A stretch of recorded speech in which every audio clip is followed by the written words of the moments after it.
ทักทายสบายดีกันเบิดสุขุทุกคนสมองสบอนทักทายสบายดีกันเบิดสุขุทุกคนสมองสบอนพี่น้องมื้อนี้ก็มาโรงเรียนพี่น้องถือโอกาสมาโรงเรียนมื้อนี้ถือโอกาสถ่ายคลิปพี่น้องมาโรงเรียนคู่มือหั่นแหละแต่ถือโอกาสถ่ายคลิปแต่ก็มาเบิ่งรีวิวสภาพโรงเรียนบ่อนเฮาสอนเด้อพี่น้องเด้อรีวิวสภาพโรงเรียนบ่อนเฮาสอนแล้วก็สภาพเด็กน้อยอยู่ในนี้มีอนุบาลแล้วก็แต่ประถมแต่ป .1 ฮอดป .5 พี่น้องทางนั้นสิเป็นโซนอนุบาลเนาะอันนี้มันตอนแรกนักเรียนตอนแรกมื้อนี้เป็นพานักเรียนเล่นกิจกรรมพี่น้องตอนเช้าแม่นจะเน้นการเรียนเนาะสำหรับโรงเรียนเฮาที่สอนแม่นเป็นโรงเรียนบ้านนาบ่อพี่น้องบ่แม่นโรงเรียนบ้านนาโมงเนาะพี่น้องเนาะเฮาได้ตกลงสอนอยู่โรงเรียนบ้านนาบ่อบนที่ใกล้กับเฮาเนาะ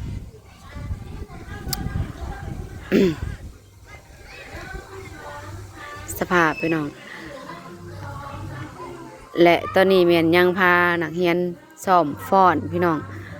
ซ่อมฟ้อนแต่ว่าอุปกรณ์เฮาแม่นยังบ่ทันได้อันครบปานใดพี่น้องตู้ลังเทื่อก็เบิดแบตแล้วก็ซ่อมฟ้อนบ่เต็มที่พี่น้องตู้ก็ได้ต้องได้เสียบเปิดคราวเดียวก็เบิดแบตเปิดคราวเดียวก็เบิดแบตพี่น้องจักว่าฮอดใส่แล้วพี่น้องสถานที่การสอนเฮาก็จังซี่แหละพี่น้องถึงสิบ่แม่นบ้านเฮาเองพี่น้องแต่เฮาก็อยากเห็นคิดเห็นคิดเห็นใจเด็กน้อยพี่น้องสถานที่เฮาสอนเนาะตอนนี้แม่นขาดแคลนแม่นตู้พี่น้องเฮาก็บ่ฮู้สิเริ่มต้นจากจุดใดเนาะสิมีผู้ใหญ่ใจดีซัพพอร์ตอยู่บ่พี่น้องถึงสิบ่แม่นโรงเรียนบ้านเฮาก็สิมีผู้คิดเห็นสิมีผู้ซัพพอร์ตให้อยู่บ่ตู้พี่น้องตู้ซ่อมพรให้นักเรียนบ่เพียงพอเนาะพี่น้องมีแต่ตู้เพียงน้อยๆมันก็เปิดก็บ่ดังพี่น้องพรก็ไปก็จนบ่อยากเป็นเนาะ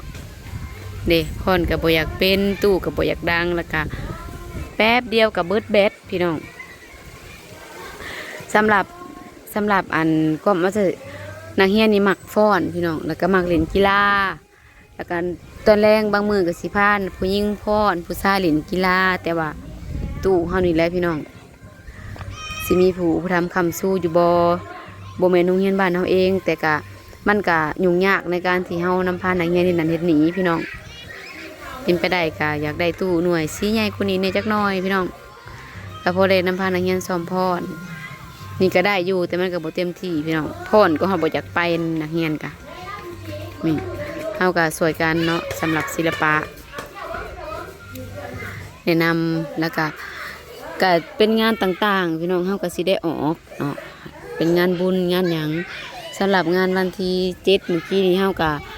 ก็ได้อันนั้นแล้วพี่น้องได้ออกแล้วแต่ออกแต่โรงเรียนเฮาเองเนาะก็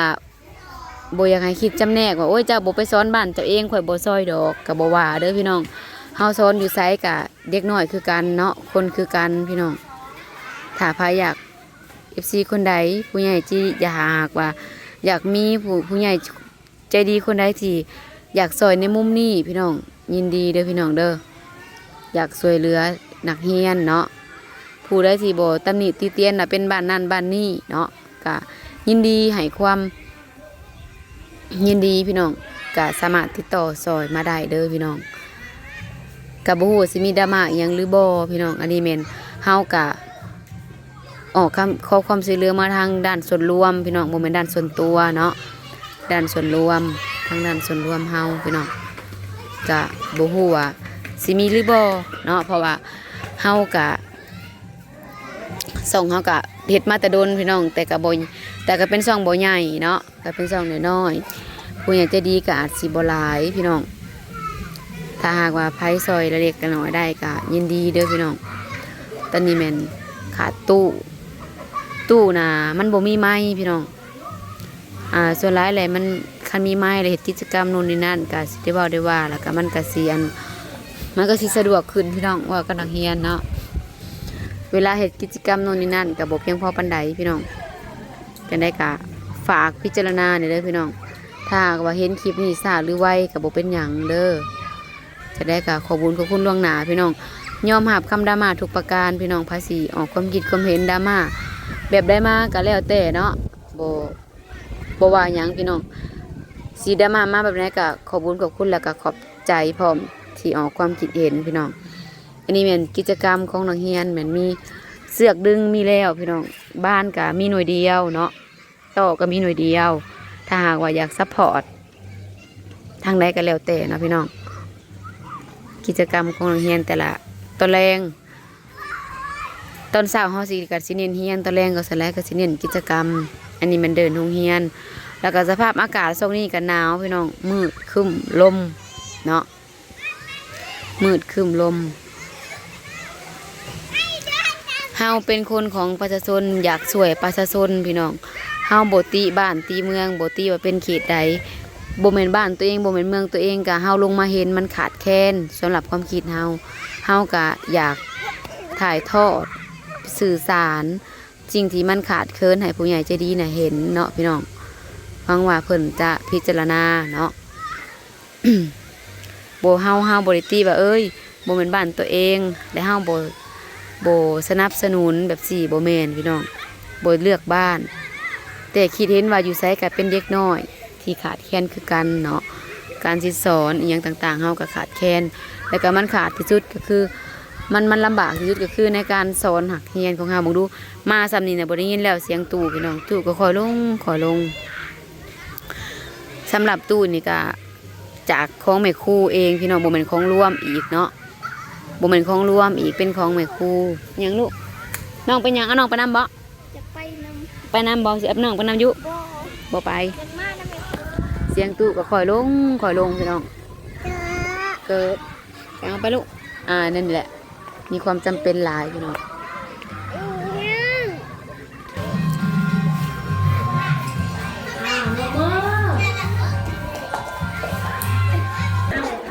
ไปเลยพวกพี่น้องไปแล้วโดยลูกมือน้องเงินคือเก่าเด้อหอดยำเลิกพี่น้องก็เลิกมือตัดภาพมาบันพี่น้องหอดเฮือนไปทีเหียบห้อย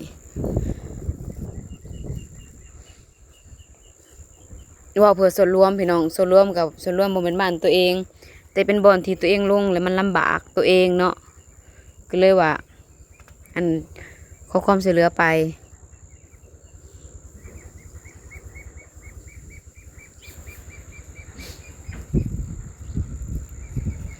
เฮาได้ลงไปหู้ไปเห็นในจุดหนึ่งของเด็กน้อยเนาะที่มันขาดแคลนนะพี่น้องเฮาก็เลยว่าอยากเป็นกระบอกเสียงซอยว่าสิซะอยากเป็นกระบอกเสียงให้ผู้ใหญ่ใจดีเพิ่นได้ฮู้บางทีเพิ่นอยากซอยก็มีหากเพิ่นบ่ซอยมากก็คือว่าเลยเนาะพี่น้องก็จะอยู่แบบนี้ไปว่าสิซะก็บางทีเฮาซอยเป็นกระบอกเสียงลงไปบางเทื่อมีผู้อยากยืมมือเขามาซอยก็มีเด้ก็เฮาก็ซอยเท่าที่เฮาจะซอยได้เลยพี่น้องเพราะว่ามันก็เป็นอุปสรรคแล้วก็เป็นของยุ่งยากกับเฮาแน่กว่ามานี่ก็สิพาเด็กน้อยซ้อมพรก็เสียงตู้ก็แอบเพื่อหันกับเบิดแบตตรูดไปเรียบร้อยซ้อมต่อบ่ได้นักเรียนก็บ่ทันได้พอเป็นพี่สร้างซ้ำพร้อมเขาได้เขาเก็บประตูแบตเตอรี่หมดจบข่าวพี่น้องคือว่าแล้วก็เป็นซองน้อยเนาะพี่น้องเนาะกระบูว่าสิจังใดจะได้กับฝากเบิ่งฝากส้มฝากเป็นกำลังใจพี่น้องถ้าหากว่าไผมีผู้ใหญ่ใจดีอยากช่วยเหลือทางด้านเครื่องเสียงของโรงเรียนประถมที่เฮาสอนเนาะหรือว่าบ่ว่าแต่เครื่องเสียงพี่น้องสิเป็นอุปกรณ์การเรียนทางด้านกีฬาบ่บานเตะอีหยังต่างๆให้น้องนักเรียนก็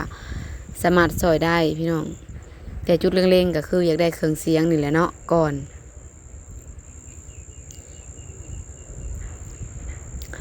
กับบ้านข้าเจ้ากับบริเวณนั้นดอกพี่น้องเพียงแต่เฮานี่แหละเฮาเป็นคนลงไปสอนเป็นจุดที่มันยุ่งยากสำหรับเฮาเนาะเฮาก็เลยแบบว่าอยากมาถ่ายทอดอยากให้ฮู้นำกันแล้วก็เป็นกระบอกเสียงสวยน้องนักเรียนหลายคนเนาะหลายชีวิตอยู่หันเนาะอนาคตของเด็กน้อยหลายคน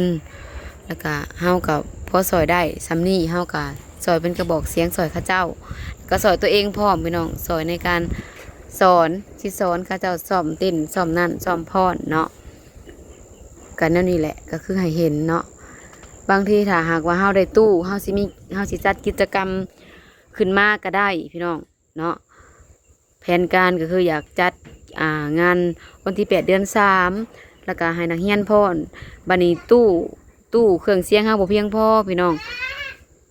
ถ้าเฮาสิจัดกิจกรรมก็ไม้ก็ว่าบ่ได้บ่มีไม้ไปเอามาลูกไปเครื่องเสียงเฮาบ่พอนักเรียนก็สิซ้อมก็บ่ได้มันก็สิลำบากพี่น้องได้ก็ฝากเบิ่งฝากส่งฝากไปพิจารณาหน่อยเด้อพี่น้องเด้อคลิปนี้ก็สิได้อำลาพระจากพบกันอีกคลิปใหม่แล้วนะพี่น้องเนาะ